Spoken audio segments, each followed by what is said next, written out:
Every student is unique. Every student learns differently, and every student matters. This is Idea Exchange, the Future of K-12 Education series, brought to you by Macmillan Paston Smith Architecture. Doug Roberts has worked with some of the nation's leading education innovators, EdTech entrepreneurs, and district administrators for almost 20 years to develop partnerships that improve outcomes for students and help organizations reach their highest potential. As the founder and president of Educational Solutions Consulting, Doug bridges that gap between those who run school districts and those who start companies that want to help school districts.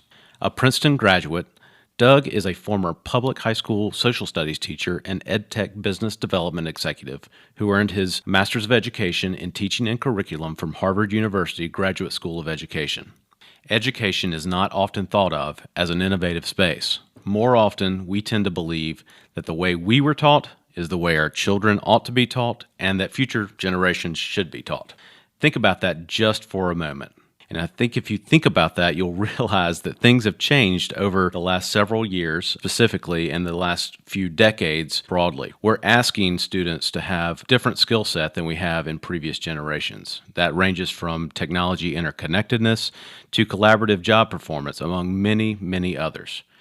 This is a challenge for the educational system, a system not known for its agility to change and innovate, a system that still sometimes feels analog in this digital world that we live in. How can we make the most impact to the largest number of students today?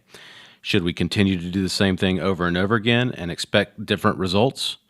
To really dive into the space where teaching, school district operation, and educational leadership intersect with business and technology, I've asked Doug Roberts, founder and CEO of the Institute of Education Innovation, to join us for this discussion. Doug, thank you for joining me today. Good morning. How are you? Good to be here. Great. Wonderful. This is such a complex topic, change, that is, especially in education. As you put it, in your organization, you've founded that organization for the explicit purpose of bridging that gap between educational leadership and the entrepreneurs in the educational industry. So I think to kick us off really for this podcast, I really want to hear a little bit about your background and your organization. So I was a teacher in public school. I taught high school social studies, and but I was a young pup and had other interests, had entrepreneurial interests I didn't really know how to pursue, so I took a summer job because I needed to pay the bills, and it has turned into a career. I worked for an online tutoring company back like when online tutoring was a crazy concept, and it was all kind of text-based and shared whiteboard, voice over IP. The idea of doing video then would have just broken everyone's minds. But I helped several K-12 startup companies grow their businesses largely through building relationships with innovative district leaders, which naturally turned into a point in my career where I had these incredible relationships with district leaders, and it felt like I could keep sort of doing the same old thing like everyone does with these companies, help them grow, or we can try to change how we do this, how we do business, particularly around innovative new solutions. It's to some extent our buying and selling process in K-12 is kind of broken. And so I thought, well, what if we can use our relationships, try to grow the influence of innovative district leaders in the industry so that we get out in front of some of the design problems or model problems we see in EdTech and other K-12 solutions earlier on, and if we build better stuff, then we're better able to serve the needs of kids. And so we've built a community at IEI around those concepts, and we believe in the people who lead school districts. We believe them, and we believe they've just proven during this pandemic to be entrepreneurial minded in the ways that we like. Doesn't mean they're trying to get rich off of being superintendents. It means that they're able to pivot quickly and adjust to the conditions as they arise. And we think that the more the industry listens to these incredible superintendents in our network, the better we will be, all of us as a community, at serving the needs of kids. Well, I think that's so interesting because we're talking about technology and we're talking about the innovation that needs to happen, and maybe that's a result of COVID in a lot of ways as well. But one of the things that I found fascinating about what your work is really accomplishing is that leadership segment. You know, for most organizations, it's the CEO that sets the tone and vision. But for an organization like a school district, it really is the superintendent and the board of education. And I know you just mentioned it. You coached and you've interviewed many of these leaders out there in the world today, and especially over the last 18 months. Are you seeing some common concerns in that position, either at the superintendency or at the policy level, at the board level? Yeah, so it's an interesting dynamic, public school agencies in the States. You have an elected Board of Ed who may or may not be experts. You know, usually they're sort of lay people when it comes to public education, right? And then you have the expert that you hire to run your school district. You know, and it's an interesting dynamic. Boards of Ed set policy, and superintendents execute on that policy. But most boards hire leaders who they think have a vision and can push their district into the future, setting up their kids for success. You know, what you've seen is, at least in I can only speak for the superintendents I spend time with in IEI, that some of them feel that the pandemic has validated some of the things they've been concerned about. You know, it was harder to get a community, maybe, particularly a Board of Ed, to admit that maybe they weren't quite meeting the needs of all the kids. Maybe there were inequities in the way they were teaching, in how they were providing access to services and resources, and the pandemic laid all that bare. You also saw there were people who didn't realize that they actually lived in a community with relative privilege until they understood that when we went to all virtual school in March of 2020, there were entire neighborhoods and communities where kids just had no school because there's no internet. Those realizations have been good for all of us, and so it allows visionary leaders to step up and say, okay, so now that we all agree that we have problems with equity and we've had them all along, now let me put some ideas in front of you about how we can solve it. And I think the industry has also stepped up and said, here are some ideas for how we can solve some of your challenges. For example, the proliferation of coaching services around social emotional learning, individualized instructional solutions, both, tier one and intervention. We're going to see a day where every kid in every public school is going to have access to a one-to-one instructor, which was unthinkable 2 years ago. Yeah, and as a parent of kids that went through virtual schooling over the pandemic too, I can tell you that change is immediately focused on us now, as opposed to maybe not even thinking about it as a parent. And I know part of the issue too is we need a little bit of a push. So what is that push? What is that thing that changes kind of the traditional look at education, that traditional kind of teaching model? And you don't want a silver lining from COVID, but at least it has highlighted, maybe that's the right way to say it, is it's focused us on looking at education again. We now recognize that it really is a social fabric for not only us and our communities, but throughout the entire nation. Now with that focus, how can we better solve problems that you mentioned, better position our kids for the future in that way? You mentioned some of the folks that you're working with, seeing some of those patterns. Of course, I can tell you from my standpoint, looking at those boards of education and some of those superintendents that we work with day in and day out, there does seem to be tremendous turnover, and I don't know if that's a result of just generational turnover or if it's in some result as a burnout from COVID-19. It sounds like you're seeing something like that on a broader scale. The real question is, are we losing that institutional experience with retirement of leaders, whether that be superintendents and boards, or are we seeing a change that's requiring our leaders to react to what's going on in real time right now with education? I think you're seeing a bunch of things at play. Look, our folks are tired. They just got a massive curveball thrown at them. They had to spend 2 years doing all kinds of things they never thought they were going to have to do. Weekends and evenings have disappeared. The average superintendent attends evening events, but they're, basketball games and school plays and science fairs, right? So now your evening event, all that stuff got canceled for a while, and your evening event was looking at contact tracing. It's been very mentally challenging. The people around them, these are people who don't have peers, right? To some extent, because they got bosses in the Board of Ed, and they got people looking to them to lead. in the staff. So to some extent, IEI has become a kind of a therapy group, a group of peers to help each other through a tough time. We've done a lot more crying in the last 2 years than I think we had in previous years. Because of that, it can be a very lonely experience. And I think you're seeing some people say, I might have stuck this out once I'm hit at retirement age 5 years ago, but now I'm just not sure.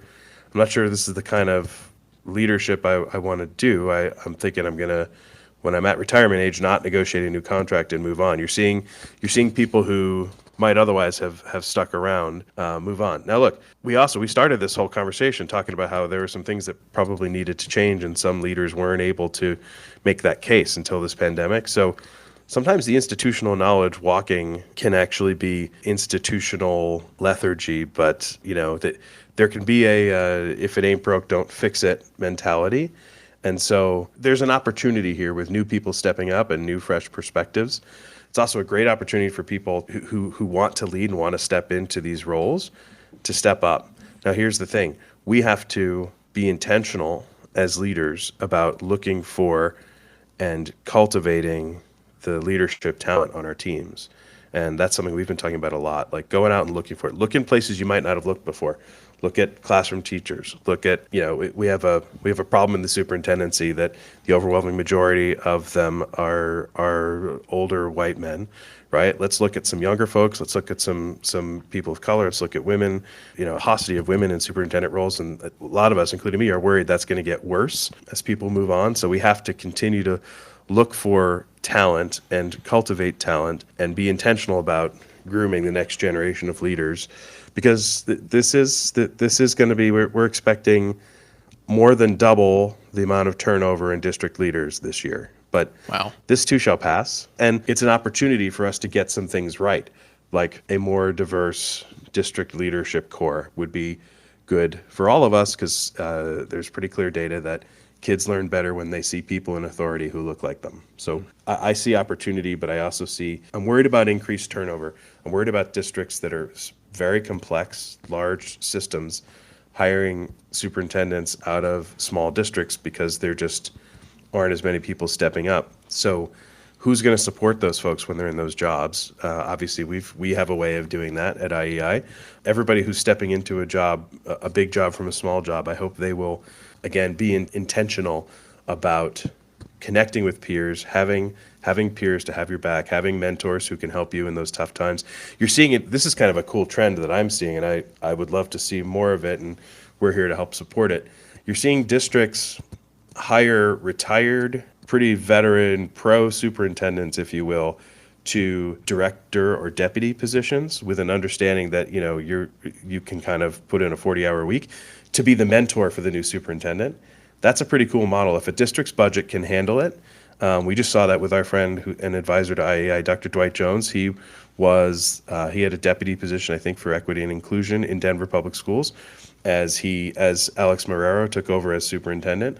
And so he was there every day in the office. Dwight was there for Alex to call and say, what would you do about this? How would you handle this? That loneliness is amplified the larger the school system is, because you get that much more noise and you're the only person around who is in the same hot seat. And to have someone there who's serving as one of your deputies but who's been in the seat, I think is a really solid move. And it helps solve the if we have a talent shortage, what better thing to do than go find people who've done this before and put them in a sort of mentor coach kind of position. But the new blood, the new thinking is really driving the agenda and looking forward. Hey, that's a great model. You mentioned a couple things there that I thought were interesting. That loneliness, and that's what I was worried about, is even from maybe superintendents that are ascending to larger school districts or systems or different positions from other previous positions that were not necessarily superintendents. How do you support them? How do you really mentor them? How do you connect them to others in the education world that they can bounce ideas off of and keep sanity as they take those positions? I guess that's what I was really worried about with the question about institutional knowledge leaving. Is one thing that you could really do, and that model is very interesting, is actually bring it all back together. I like how you said that could solve a talent shortage in the short term. I think that's absolutely Yeah. absolutely true, and I think that might be a model that we kind of promote in other places too, not just maybe not just your network. I think that's a great way to kind of Sure. look at Yeah. it. I'll say I've had more phone calls. Usually this time of year, I start getting phone calls from superintendents who are wanting to get advice about how the private sector might work for them and what it might look like. And it's usually people of retirement age. I've seen more people this year who are not yet of retirement age saying, I think I'm going to go do this, or I wrote a book and I'm going to go start a business. And I'm glad to keep people around, but I worry, and I think this happens on the teacher side as well. You get tons of companies started by teachers. There was a job fair hosted by our friend Jeff Patterson, CEO of Gaggle. I think there were 500 teachers on there looking to make the move to EdTech. So, Wow. at some point, that's got to be addressed because, we've talked about this in our community. There's competition now to school districts, and it's not. I think 20 years ago, we would have said the competition is going to come from the charter school sector. The competition is from tech. The competition is from, I can teach kids what I love to teach kids. I love to teach them science. I'm an elementary teacher, whatever it is. I can now do that in shorts from my house and get paid somewhat on par. I don't think the online tutoring companies pay quite what school districts, especially when you factor in the benefits and everything. But in the gig economy, the millennials and whatever we call the ones after that, Gen Z, some of those folks they move jobs quickly, and so that's going to become a more attractive place to be an educator potentially. Districts need to listen to that, and we've talked about it. Like we may see the talent walk, we may see the students walk.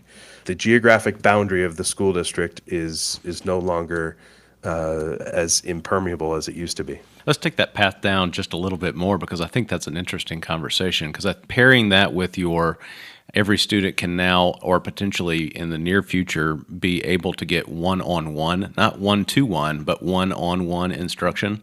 I wonder about that. Are you seeing policy changes as far as teacher credentialing that would allow that as well? Because that's beneficial to the student, but often with a teacher shortage that we had prior to the pandemic, and even now accelerating past the pandemic from a teacher shortage standpoint, not just a leadership shortage, but a teacher shortage. I just wonder if policy-wise, credentialing is something that you're seeing as a key element to making those changes real. Credentialing, it's potentially a competitive disadvantage. The fact that you're going to require a credential that is issued by, look, I went to ed school. I had some amazing professors, but the place I really learned was when I went and did my student teaching. Those people who mentored me were just incredible educators and taught me so much. And it was small, urban public school. Like, we were just all kind of hustling to help the kids, and that's how you learn, right? So we have to face a reform in credentialing. My idea, for anyone who's interested in it, is let's get all this. This will never happen because it's pie in the sky stuff. What if all the states could get together and agree that we might have different credentialing requirements for our classroom teachers? There's so much more that goes into managing a classroom than pedagogy. Classroom management, you got to understand the basics of child psychology, all that stuff that teachers go through, right? But what if we have a credential light that is for virtual instructors? So if I'm working with, name your vendor of this service, but I'm working with a company and there's 8 tutors assigned to work with me and my kids on intervention stuff. And if I know that all 8 of them have this basic credential around teaching, like they know how to teach this content, or they understand pedagogy enough to teach in a virtual environment, in a one-to-one environment, what if we can issue those kinds of credentials so that then this can move forward? That way districts can continue to provide this service without crumbling under their own weight with heavy credential requirements, which is very different than being in a classroom. The relationship piece is everything, and you have to be sure that those teachers have been given some basic level of training. But it's the kind of thing that, I think if we don't have as much respect for our teacher credentialing as we do, say, for our physician, we don't call it credentialing, what do we call it? You're passing your boards, right, to be a licensed medical practitioner. And I think that means that we leave people out who don't want to go through it. So, because, the person who gets a board certified neurologist gets how much per hour to see patients or how much per patient plus right? That's not the way it works in public education. We ask you to take, let's be honest, a salary that is much less than most teachers could get if they went into the private sector. And plus you have to go jump through all these hoops to do your dream job and take all these kind of tests that may or may not actually relate to, how well you can build a relationship with a kid. And that relationship with the kid is what's going to help that kid succeed. Yeah, and I think that's the most interesting part is that all of this is there's no one answer to it, right? We're trying a lot of different things right now and trying to figure out the answer. But the opportunity to go back to kind of what you were saying earlier is the opportunity now exists where it previously didn't exist, and it's kind of an exciting time in public education where we could pivot to more of an agile environment for Yep. things just like that. I'd be the first one to sign up for a one-to-one virtual tutor. I'd love to do that for kids, and there's just not an avenue Yeah. to do that. I think that's great. I think that's a great idea, and not pie in the sky, to be quite honest. Yeah. I mean, the credentialing piece and it requires policymakers and lawmakers to, ease up on credential requirements, which, you're going to get unions involved. It's complicated. Sure. For probably good reasons, because bad things have happened, right, to teachers that, feel they need to be protected. But you just mentioned agile too, right? Like, I don't know that I've never been a software developer, but I'm familiar with what the agile method is. The idea that the agile method would be considered by a public school agency again 3-4 years ago, not something I think we would have been talking about, but here we are. It's those kinds of innovations that are now on the table that weren't before this pandemic. So never let a good crisis go to waste, I guess, is the quote. You've also got things, a couple of our members told us that and these are, from small communities, they just changed the calendar to the balanced calendar. So no more long summer break. That's an easier sell, it seems, in large urban systems than it is in smaller rural places where people, they like their summer break, they like to go on vacation. But the pandemic made it clear to people in the community that this is actually a reasonable way to run a school calendar. And, changes like that are helping to increase equitable access for all kids, and changing calendars, changing schedules. We're about to have this discussion about the Senate approved ending daylight savings. That has big implications on school transportation schedules. And, we've been talking for a long time about, like, do we really need to start high school early in the day just because of sports and activities? And you're also seeing, when we all stayed home for a few months, you started to see, well, do we really need to be paying for these big yellow buses at, whatever they cost, $500,000, $1 million if you want all the bells and whistles on them, of capital money, or should we use that capital money to pay for a roof? And should we find other ways to get kids to school? Or should secondary kids be going to school every day? Or should they be doing, you've got districts pursuing all kinds of different options now, again, that weren't on the table before. The challenge forced creativity, and you're seeing boards and the voters they represent start to embrace some of these concepts. So as long as we have the right leaders in place, some interesting things could be afoot.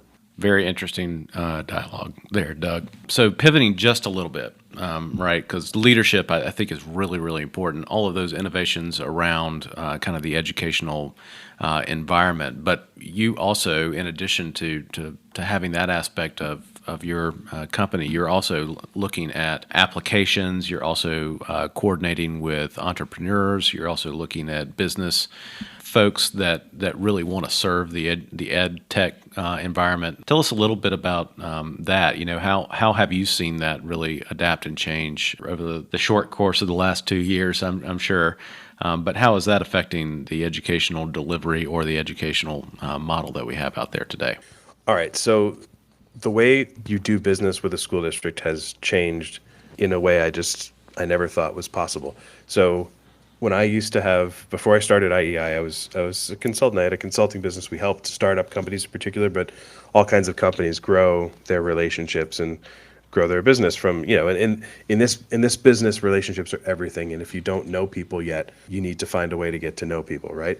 And so we did that. And so what I would tell these founders who would, be young and full of vigor, and but also coming out of a world, digital natives, basically telling a digital native founder, you need to get on an airplane and come with me to Reno, and we're going to go talk to the district leadership team. They're like, well, can't we just do it on the phone? right? Can't we just do it on whatever we were on then, WebEx? And I said, no, they need to physically see you in the room. Well, suddenly school districts don't need that anymore. And it happened like so quickly. I can't believe how quickly they moved to Zoom. Oh yeah, we don't need to, if we want to if we want to meet with people around the country to explore something on a topic, whether it's vendors or researchers or whatever, guess what? We're just going to outfit a room with microphones, speakers, and a laptop and a projector, and we're just going to meet with them on Zoom. It's not the same as being together. That's why IEI is always an in-person experience, because it's the relationships really get built and developed together in person. But we can do transactional stuff suddenly in school districts virtual. And for a while there, it was considered the only real safe way to talk to people outside of the district or within the district team. Like larger school systems, they had their cabinet meetings on Zoom. And it blew me away how quickly that pivoted, because for years they would tell you, oh yeah, no, we're not going to work with any vendors who don't travel to come see us.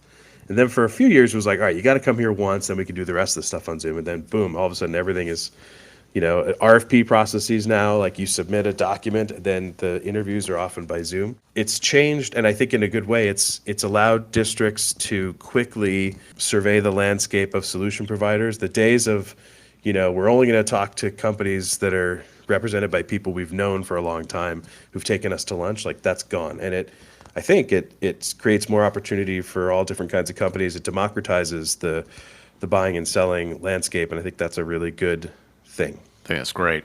So one final question for you, Doug, is within that kind of context where you're seeing all of that development around ed tech and the procurement process, not loosening up, but making a distinction between what is relationship based and what is transactional. I think that I'm seeing that in our book of work as well. Are there any patterns that you're seeing as far as districts looking for that learning environment, those changes? You mentioned a couple of them, having that microphone, having that video conferencing, Zoom availability within inside of the space, but are there any bigger, broader implications from a space standpoint that you're seeing across the board?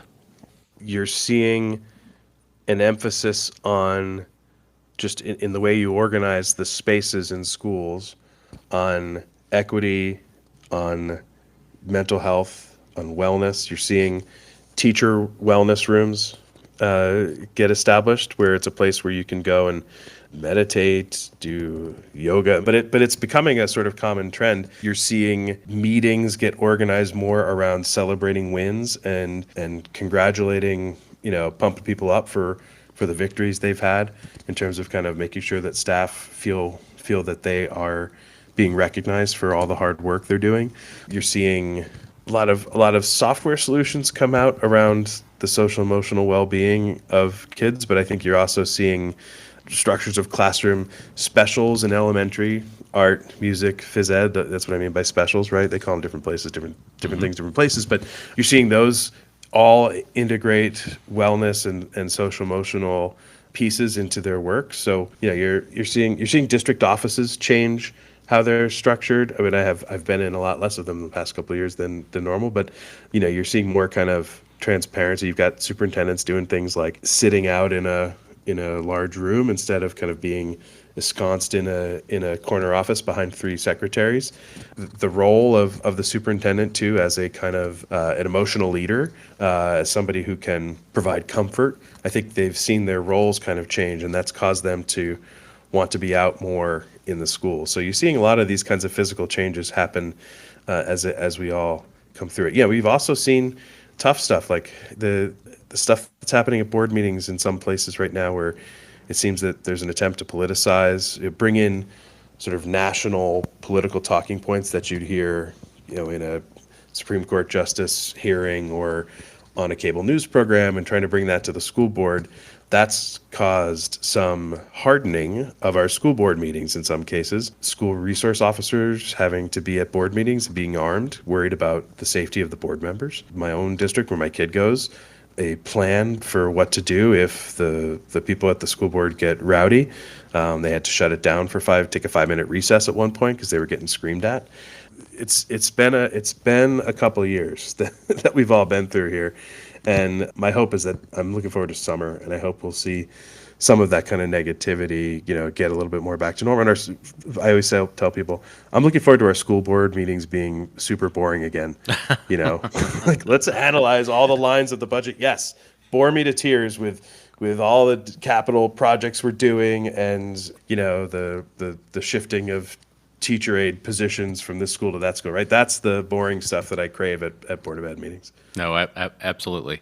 Well, and I think that's why I feel like it's such an interesting time in public education. I think maybe just to kind of bring it full circle is we talked at the beginning about there's a spotlight on education today that maybe we didn't have pre-pandemic because it was such a part of the social fabric. We just maybe took it for granted. Now there is a spotlight, and there are some things that are going on to really positively and negatively look at schools and scrutinize them a little bit differently than before. But with that scrutiny comes some opportunity to really make something significant and different for our kids. And I think that's kind of exciting. So we're seeing that in our practice day in and day out is how can we be inventive, how can we be flexible, how can we provide the most flexibility in terms of technology as well as space. So I think that's a wonderful conversation to continue to have.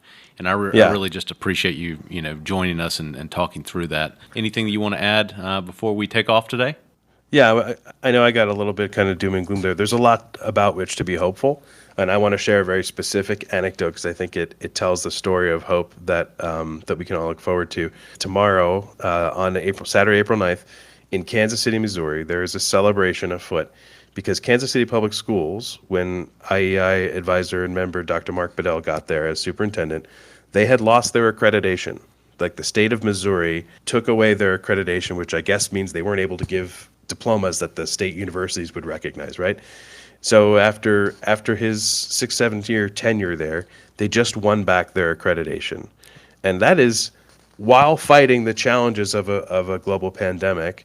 They were able to earn back, and I don't know the mechanics of what was required for that, but that's one of the biggest wins that you can have in a public school system, to win back accreditation. Our other friend, Dr. Justin Jennings, superintendent at Youngstown, Ohio, just oversaw. He was originally appointed by the state because the fiscal situation there was such a mess.